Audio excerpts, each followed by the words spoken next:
현재 중국에서는 교회들이 큰 환난과 핍박을 당하고 있습니다. 중국 정부가 목사와 성도들을 핍박하고 감옥에 가두는가 하면 예배당들을 파괴하고 선교사들을 추방하고 있다는 겁니다. 이런 상황에서 중국 청도에 있는 이른비 언약교회를 담임하시는 왕이 목사님이 작년 12월 12일에 믿음의 선언문을 발표했다고 합니다. 믿음의 선언문. 국민일보에 실렸던 그 내용을 일부 요약하여 여러분에게 읽어드리도록 하겠습니다. 나는 하나님께서 중국에 세우신 당국자들을 성경의 가르침과 복음 전파 사명에 근거하여 존중합니다. 동시에 교회를 박해하고 사람들에게서 종교와 양심의 자유를 박탈하는 이 공산주의 체제의 사악함에 분노가 치밀고 분통이 터집니다. 그러나 나는 사회, 정치 제도를 변혁하라는 사명을 받지 않았습니다. 모든 끔찍한 현실, 불의한 정치, 독단적인 법률은 예수 그리스도께서 짊어지신 십자가를 나타냅니다. 모든 중국인은 예수님의 십자가로만 구원받을 수 있습니다. 그리스도께서는 모든 이들을 기쁘게 용서하기를 갈망하시고 기꺼이 그렇게 해주십니다. 우리는 그리스도에 관하여 세상에 증언합니다. 지금 중국 공산주의 체제가 교회를 핍박하고 있습니다. 그러나 하나님께서는 이 핍박을 사용하여 더 많은 중국인이 세상의 희망을 버리고 영적으로 깨어나는 광야를 지나 예수님을 알도록 인도하고 계십니다. 만일 하나님께서 이런 방법으로 그분의 교회를 계속 훈련하고 세워 가신다면 나는 하나님의 계획에 기쁘게 순종할 것입니다. 하나님의 계획은 언제나 은혜롭고 유익하기 때문입니다. 나는 교회가 어둠의 권세를 전혀 두려워하지 않기 때문에 공산주의 정권이 교회를 두려워한다고 생각합니다. 만약에 내가 장기간이나 단기간 감금되어 내 믿음과 구세주에 대한 권력자들의 두려움을 줄여줄 수 있다면 나는 매우 기쁘게 그 길을 갈 것입니다. 하나님께서는 내가 신체의 자유를 잃도록 역사하셨습니다. 나는 하나님께서 그렇게 나를 들어 쓰셔서 내 신체의 자유를 앗아간 그들의 권세보다 더 높은 권세가 있으며 그들이 절대 제한할 수 없는 자유가 있다는 사실을 그들에게 깨우쳐 주시기를 소망합니다. 주님께서는 나를 감옥에 가두기를 꾀하는 자들과 적극적으로 감옥에 가두는 자들에 대한 연민과 슬픔을 내 마음에 가득 채워주십니다. 내가 그들에게 복음을 전할 수 있도록 주님께서 나를 들어 쓰시고 인내와 지혜를 허락하시기를 기도해 주시기 바랍니다. 세상 누구도 나를 강압해서 믿음을 저버리게 할 수 없을 것입니다. 예수님은 구원자입니다. 살아계신 하나님의 아들입니다. 예수님은 죄인을 위해 죽었다가 우리를 위해 살아났습니다. 예수님은 어제나 오늘이나 영원토록 나의 왕이시며 세상 전체의 왕이십니다. 나는 예수님의 종입니다. 나는 그래서 감옥에 갇혔습니다. 왕이 목사님은 중국 정부의 핍박으로 자신과 교회가 환난을 당하고 있지만 자신의 믿음은 결코 흔들리지 않을 것임을 천명하고 있습니다. 또한 이 환난이 오히려 중국 교회를 깨어나게 하고 예수님을 더 깊이 알아가게 하는 기회가 될 거라고 고백하고 있습니다. 오늘 본문에서도 환난 속에서 오히려 신앙이 강해지고 복음을 이방인 지역으로 확산시키는 초대교회 성도들의 모습을 보게 됩니다. 본문 19절과 20절을 함께 읽겠습니다. 19절과 20절 시작. 그때 에스데반의 일로 일어난 환난으로 말미암아 흩어진 자들이 베니게와 구브로와 안디옥까지 이르러 유대인에게만 말씀을 전하는데 그 중에 구브로와 구레네 몇 사람이 안디옥에 이르러 헬라인에게도 말하여 주 예수를 전파하니. 초대 예루살렘 교회에 큰 환난이 있었죠. 핍박이 있었습니다. 그 일로 많은 성도들은 이방인들이 사는 지역으로 흩어졌습니다. 하지만 그 환난과 핍박이 그들의 신앙을 무너뜨리지는 못했습니다. 오히려 그 환난과 핍박이 복음의 확산을 가져왔습니다. 성도들은 예루살렘을 떠나서 이방인들이 사는 지역으로까지 흩어지면서도 어떻게 했어요? 만나는 사람들마다에게 복음을 전했습니다. 예수님이 구세주라고, 예수님이 왕이시라고, 예수님이 주님이시라고 전했다고 오늘 본문은 저와 여러분들에게 보여주고 있습니다. 그렇습니다. 지금까지 교회 역사를 보면 환난과 핍박은 계속되었습니다. 그러나 교회는 그 환난 가운데 부응했고 그 핍박 가운데의 성도들의 신앙은 더 강하게 굳건하게 세워지고 성장할 수 있었습니다. 초대교회 이후로 지금까지 그 어떤 나라도 공산주의도 독재자들도 타 종교도 교회의 부흥을, 성도들의 신앙을, 그리고 복음의 확산을 막지는 못했습니다. 우리나라 조선에 선교하러 온 수많은 선교사들이 핍박을 당하고 순교하는 상황에서도 선교사들은 계속해서 우리나라에 들어왔습니다. 일제의 엄청난 핍박 속에서도 주기철 목사님을 비롯한 수많은 성도들이 순교하면서까지 신앙을 지켰고 교회를 지켰습니다. 6.25 전쟁 때는 북한의 협박에도 불구하고 이 손양원 목사님을 비롯한 수많은 성도들이 순교하면서까지 신앙을 지켰고 교회를 지켜왔습니다. 오늘날도 세계 여러 나라에서 복음을 전했다는 이유로, 기독교로 개종했다는 이유로 환난을 당하고 핍박을 당하고 죽임을 당하면서도 그 성도들은 신앙을 지키고 있음을 믿으시길 바랍니다. 사랑하는 성도 여러분, 오늘 우리는 어떻습니까? 신앙 때문에 환난 중에 있으신가요? 핍박을 받고 계신가요? 힘든 일들이 계속되고 있는가요? 기억하시길 바랍니다. 성도는 고난 속에서 하나님의 은혜를 더 체험하는 겁니다. 성도는 고난 속에서 더 강해지는 겁니다. 성도는 고난 속에서 더 존귀해지는 것입니다. 믿으시면 아멘 하시기를 바랍니다. 신약성경 로마서 8장 18절에서 이렇게 말씀합니다. 함께 읽겠습니다. 로마서 8장 18절 시작. 생각하건대 현재의 고난은 장차 우리에게 나타날 영광과 비교할 수 없도다. 아멘. 현재에 나타난 우리의 고난, 이것은 장차 우리에게 나타날 영광과 좋게 비교할 수 없다는 이 말씀을 믿으시기를 바랍니다. 그러므로 우리는 고난 중에 오히려 기뻐하고 소망을 가질 수가 있는 겁니다. 성경은 장차 영광스럽게 될 날이 있을 거라고 말씀하고 있기 때문에 그렇습니다. 베드로전서 5장 10절에서는 이렇게 말씀합니다. 베드로전서 5장 10절 함께 읽겠습니다. 시작. 모든 은혜의 하나님 곧 그리스도 안에서 너희를 부르사 자기의 영원한 영광에 들어가게 하신 이가 잠깐 고난을 당한 너희를 친히 온전하게 하시며 굳건하게 하시며 강하게 하시며 털을 견고하게 하시리라. 아멘. 이 구절을 쉬운 성경의 번역으로 읽어보면 더 쉽게 이해할 수 있을 뿐만이 아니라 더 우리의 가슴에 와 닿을 수 있습니다. 함께 읽어보겠습니다. 쉬운 성경의 번역으로 함께 읽겠습니다. 시작. 힘든 고난은 잠시 동안입니다. 이후에 하나님께서는 모든 것을 바르게 세우실 것입니다. 여러분의 뒤에서 받쳐주시고 든든하게 세워주셔서 결코 넘어지지 않게 하실 것입니다. 은혜를 주시는 하나님께서 그리스도 안에서 함께 영광을 누릴 수 있도록 여러분을 친히 부르셨으니 그 영광이 영원토록 함께하기를 기도드립니다. 아멘. 힘든 고난이 어떠다고요? 잠시 동안이라고 말씀하고 있습니다. 그리고 그 이후에는 뭐가 있다고요? 하나님께서 모든 것을 바르게 세우실 거라고 말씀하고 있습니다. 하나님께서 저와 여러분의 뒤에서 받쳐주시고 저와 여러분을 든든하게 세워주신다고 약속하고 있습니다. 그러므로 저와 여러분은 하나님 때문에 결코 넘어지지 않을 것을 믿으시기를 바랍니다. 올해 우리 교회 약속의 말씀이 뭐예요? 그를 믿는 자는 부끄러움을 당하지 아니하리라. 아멘. 그러므로 하나님께서 저와 여러분을 올 한해 영광스럽게 되게 해주실 줄로 믿습니다. 이게 하나님의 말씀이요, 이게 하나님의 약속입니다. 그런데 오늘 본문 19절과 20절을 보면 한 가지 뚜렷한 차이점을 발견할 수가 있습니다. 다시 19절과 20절 한번 볼까요? 19절에서는 흩어진 성도들 가운데에 많은 성도들은 여전히 누구에게 복음을 전했어요? 유대인에게만 복음을 전했다고 기록하고 있습니다. 하지만 20절에서는 흩어진 성도들 가운데 일부 성도들은 또 누구에게 복음을 전했다고 나와요?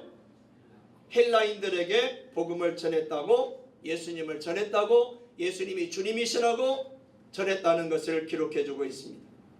그 일부 성도들이 누구라고 말씀하고 있어요? 구브로와 구레네 출신의 성도들이라고 말씀하고 있습니다.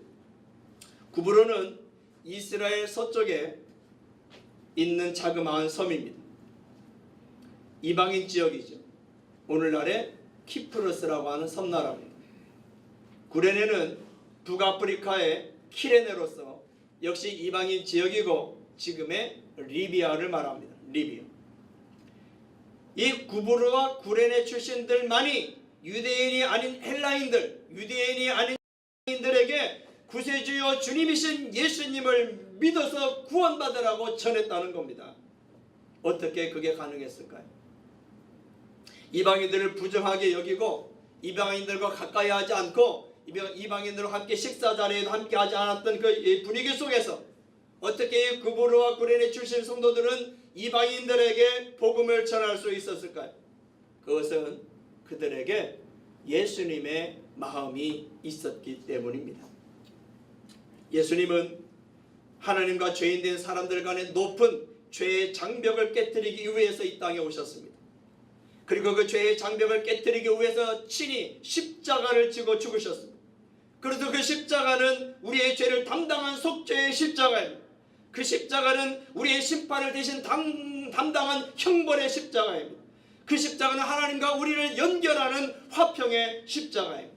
신약성경 빌립보서 2장 5절부터 8절에 이렇게 말씀했습니다. 함께 읽겠습니다. 빌립보서 2장 5절에서 8절 시작.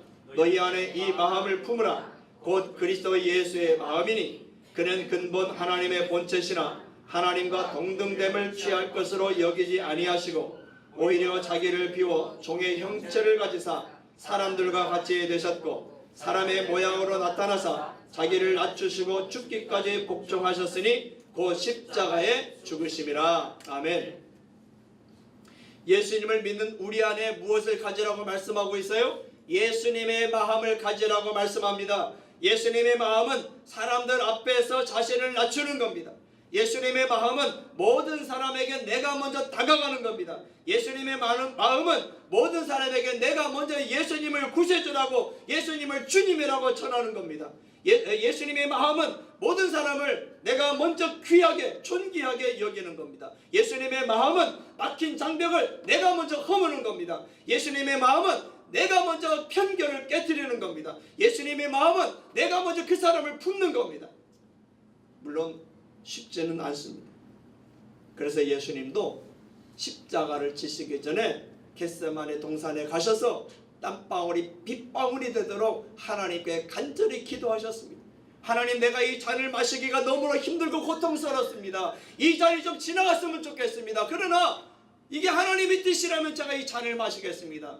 나의 원대로 마옵시고 아버지의 원대로 하시옵소서라고 기도했던 예수님을 기억하시기 바랍니다. 구브로와 구레네 출신의 성도들이 예수님의 마음을 갖고 안디옥에서 헬라인들에게 이방인들에게 예수님을 전했을 때에 그것이 쉬웠을까요? 아닐 겁니다. 그들이 이방인들에게 예수님을 전했을 때에 다른 유대인 성도들로부터 오해를 받을 수도 있었을 겁니다. 조롱당할 수도 있었을 겁니다. 비난당할 수도 있었을 겁니다. 하지만 그들은 거기에 개의치 않았습니다. 신경 쓰지 않았습니다. 그들에게는 예수님의 마음이 있었기 때문입니다. 그들은 예수님의 마음으로 그 이방인들에게 예수님의 십자가를 전했습니다. 예수님의 부활을 전했습니다. 예수님이 그래서 주님이라고 전했습니다. 그 주님 되신 예수님을 만왕의 왕으로 자신의 왕으로 받아들이라고. 그러면 구원에 이를 수 있다고. 그러면 하나님의 자녀가 될 수 있다고. 그러면 영생에 이를 수 있다고. 그러면 죄사함을 받을 수 있다고. 그러면 천국 백성이 될 수 있다라고 그들은 담대하게 전했던 겁니다. 그러자 그곳에 어떤 일이 일어났습니까? 본문 21절을 함께 읽겠습니다. 21절 시작. 주의 손이 그들과 함께 하심에 수많은 사람들이 믿고 주께 돌아오더라. 아멘. 주님의 손이 그들과 함께 했고 수많은 사람들이 믿고 주께 돌아왔다라고 말씀하고 있습니다.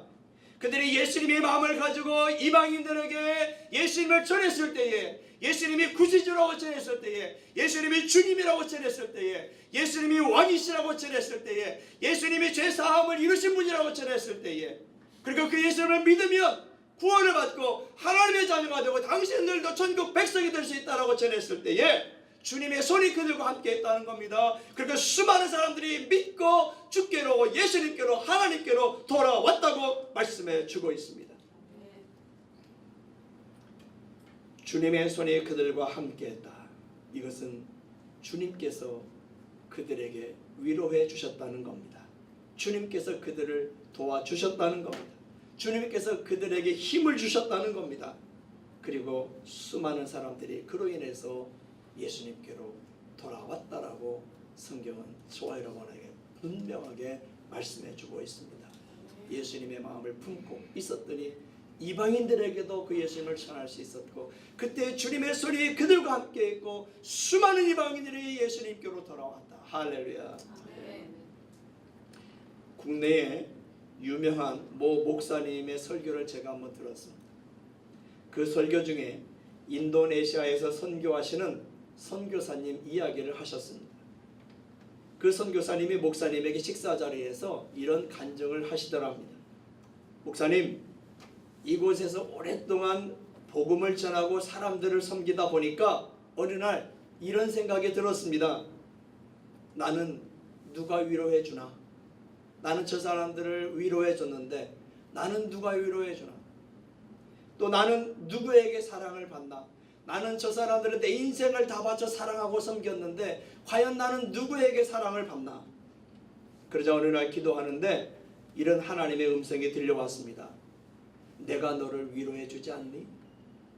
내가 너를 사랑한다는 걸 너도 알지 않니? 목사님, 저는 그날 하나님 앞에서 눈물을 쏟고 말았습니다. 이런 간증을 하시더랍니다. 제가 예전에 수원에서 부목사로 있을 때에 어느 날 차를 몰고 신방을 가는데 극동방송을 듣게 되었습니다. 그때 그 극동방송에서 한 찬송이 흘러나오는데 그 찬송을 따라 부르다가 그만 저도 눈물을 쏟고 말았습니다. 얼마나 저에게 위로가 되고 은혜가 되든지 도로 한쪽에 차를 세우고 펑펑 울었습니다. 바로 이 찬송입니다. 사랑합니다 나의 예수님, 사랑합니다 아주 많이요, 사랑합니다 나의 예수님, 사랑합니다 그것뿐이에요. 사랑한다 하더라 내가 너를 잘 안노라, 사랑한다 내 딸아 내게 축복 더하노라. 아멘. 한번 같이 해볼까요? 시작. 사랑합니다 나의 예수님, 사랑합니다 아주 많이요, 사랑합니다 나의 예수님, 사랑합니다 그것뿐이에요. 사랑한다 하더라 내가 너를 잘 안노라, 사랑한다 내 딸아 내게 축복 더하노라. 아멘. 예수님을 믿는 사람, 더 나아가 예수님의 마음을 가진 자에게는 예수님의 손이 함께 하신다는 것을 믿으시기 바랍니다. 그 예수님의 손은 사랑의 손이요, 그 예수님의 손은 위로의 손이요, 그 예수님의 손은 능력의 손이요, 그 예수님의 손은 도움의 손입니다. 때문에 주님의 손이 함께하는 그곳에 기적이 일어납니다. 주님의 손이 함께하는 그곳에 은혜가 임합니다. 주님의 손이 함께하는 그곳에 구원의 역사가 일어납니다. 주님의 손이 함께하는 그곳에 부흥이 일어납니다. 오늘 저와 여러분 모두가 이 구부로와 구련의 출신의 성도들처럼 예수님의 마음을 품을 수 있기를 바랍니다. 그러면 저와 여러분에게 우리 교회에 주님의 손이 올 한 해 함께 하시고 놀라운 일들이 일어날 줄로 믿으시기를 바랍니다. 기도하겠습니다.